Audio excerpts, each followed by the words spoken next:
Bismillahirrahmanirrahim. Alhamdulillahi rabbil alamin. Wassalatu wassalamu ala Rasulillah ma ba'd. Allahumma anfa'na bima 'allamtana wa 'allimna ma yanfa'una wa zidna ilman. Assalamualaikum warahmatullahi wabarakatuh.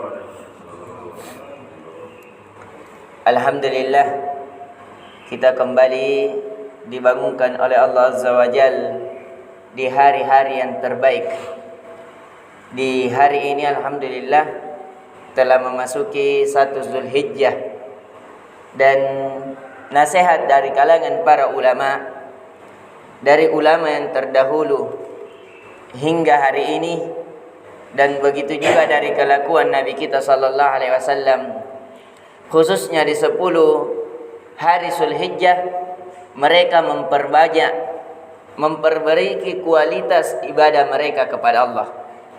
Karena para ulama sepakat, sebagaimana yang dinukil oleh Ibnu Qayyim al-Jauzi rahimahullahu ta'ala, bahwasanya 10 hari di Zulhijjah itu jauh lebih afdal daripada 10 hari terakhir di Ramadan.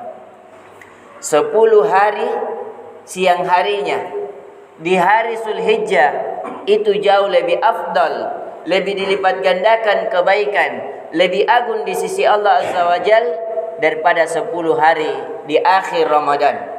Kalau malamnya, malam Lailatul Qadarnya, itu saja.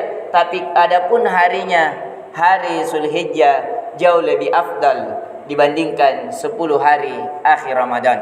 Maka dari itu kami mengajak diri kami sendiri dan kepada jamaah agar memperbanyak dan memberikan kualitas yang lebih tinggi terhadap ibadah-ibadah kita, khususnya yang Allah wajibkan.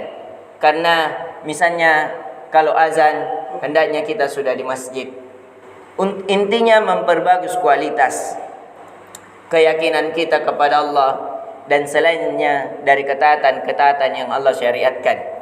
Disebabkan dengan kebaikan itulah akan menambah keberkahan hidup kita.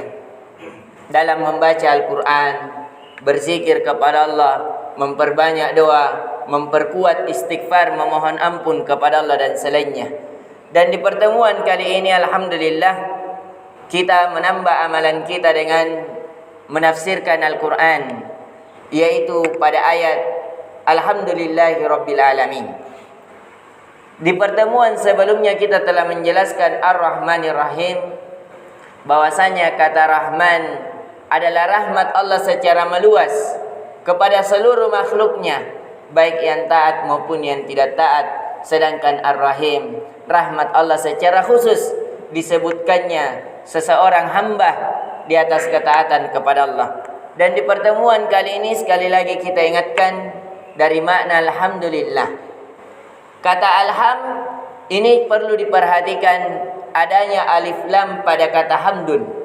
Jadi dimasuki al pada hamdun. Ini dalam ilmu bahasa Arab namanya alif lam al-istiqraqiyah. Alif lam yang mencakup segala sesuatu. Artinya kata hamdun itu Allah Maha terpuji dalam segala pujian, zahir dan batin, yang telah ia lakukan maupun yang akan ia lakukan. Intinya segala puji bagi Allah dalam segala hal dan keadaan.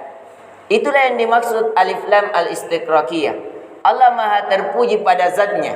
Tidak ada zat Allah kecuali hal yang terpuji. Pada matanya, pada tangannya, pada keputusan dan selainnya, itu semuanya keterpujian di atas keterpujian.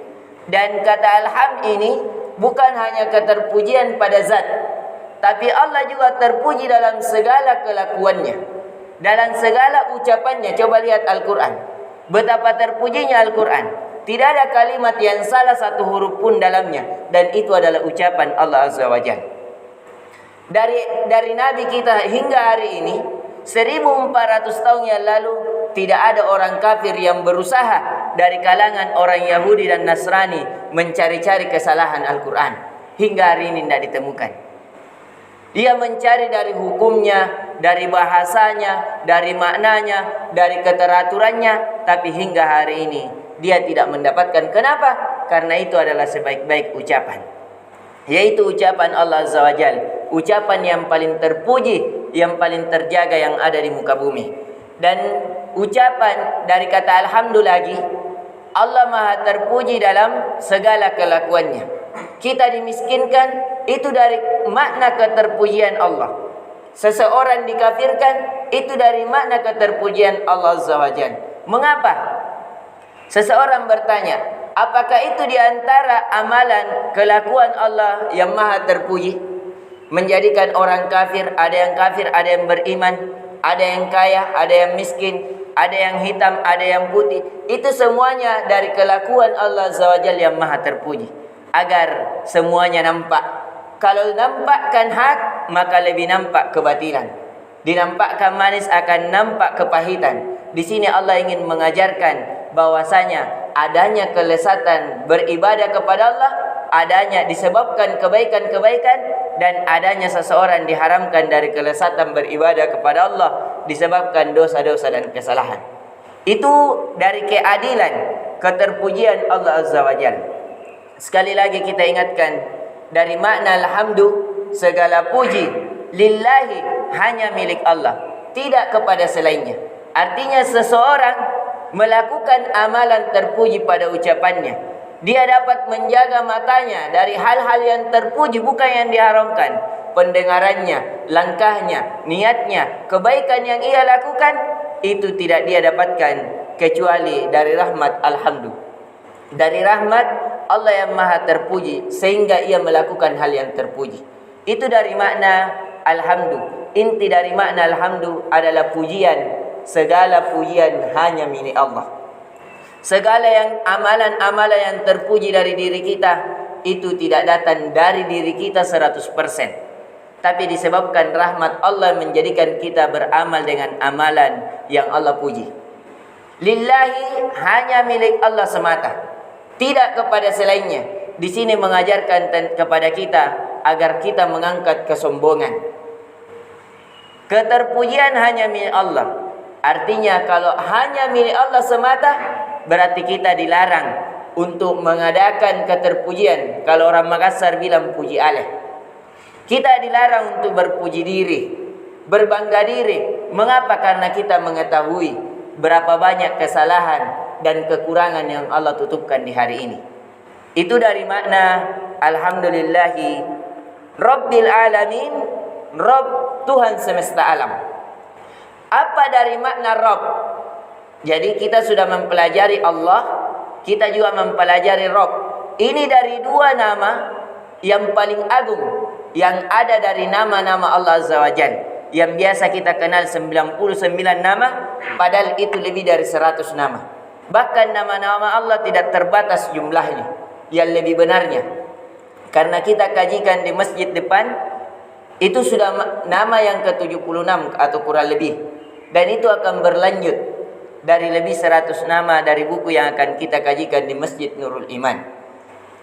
Inti dari makna Allah, inti dari makna Rabb adalah Allah yang maha menguasai. Dari makna Rabb adalah Al-Malik, yang maha merajai, yang maha menguasai, yang maha mengatur. Itu dari makna Rabb. Dan kalimat Rabb ini, wahai Tuhan kami, tidaklah seseorang yang berdoa dengan kalimat Rabb kecuali pasti akan dikabulkan.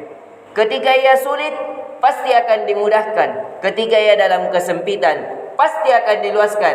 Ketika seseorang mengatakan Rabb. Maka dari itu ketika kita mentadabburi Al-Quran, kita melihat dari para nabi, para rasul, yang ketika dia dalam kesempitan, dia berkata Rabbana, ya wahai Tuhan kami. Coba lihat dari kesulitan Nabi Ibrahim. Dia tidak memiliki anak, istrinya sudah tua, bahkan dirinya pun sudah memiliki rambut yang ubang. Kata para dokter di saat itu, dia tidak mungkin lagi hamil disebabkan menopause. Tapi dia ketika berdoa, Rabbi habali min ladunka minas salihin, wahai Tuhanku, berikanlah kepadaku dari anak-anak yang soleh. Di ayat lain dia meminta kepada Allah dengan kata Rabb agar dia diberikan orang-orang yang mewarisinya. Akhirnya Allah ijabah doanya. Inti dari Rabb, Rabbil alamin, Rabb, Tuhan semesta alam. Tuhan semesta alam selain daripada Allah adalah alam. Inti dari kata alamin, selain daripada Allah adalah alam. Jin, namanya alam jin. Manusia, alam manusia. Tetumbuhan, alam tetumbuhan. Planet-planet yang di langit, alam langit. Inti dari selain daripada diri Allah Azza wa Jal adalah alam. Dan selain daripada Allah Azza wa Jal adalah makhluk. Allahnya adalah pencipta makhluk. Itu dari makna. Dan dia adalah Rabb, sedangkan selainnya dalam al-marbub. Dia adalah pencipta, selainnya dicipta. Dia adalah penguasa, selainnya dikuasai. Dia adalah pengatur, selainnya diatur. Itu dari makna alhamdulillahi rabbil alamin. Segala puji bagi Allah, hanya milik Allah semata, tidak kepada selainnya. Rabbil alamin, Tuhan semesta alam. Intinya adalah dia Tuhan semesta alam, seluruh alam. Selain daripada dirinya adalah ciptaan, hanya dirinya lah pencipta. Semoga dengan tafsir ini menguatkan hati kita ketika kita berdoa, ketika dalam solat kita mengatakan alhamdulillahi rabbil alamin, segala puji hanya milik Allah Tuhan semesta alam, sehingga di dalam hati kita melahirkan terangkatnya kesombongan, terangkatnya merasa ingin dilihat, terangkatnya keraguan ketika kita dalam masalah melakukan solat. Coba kita perhatikan, siapa yang kita ibadahi, siapa yang kita berdoa kepadanya? Tuhan semesta alam. Artinya segala alam diatur oleh Allah. Kalau Allah mau mudahkan kita, pasti mudah. Kalau Allah mau berikan jalan keluar, pasti kita keluar dari masalah. Kalau kita sudah sholat, pasti teruraikan segala kebutuhan kita. Ini dari makna alhamdulillahi rabbil alamin. Semoga bermanfaat. Lebih dan kurangnya mohon dimaafkan. Subhanakallahumma bihamdik, asyhadu an la ilaha illa anta, astaghfiruka wa atubu ilaik. Assalamualaikum warahmatullahi wabarakatuh.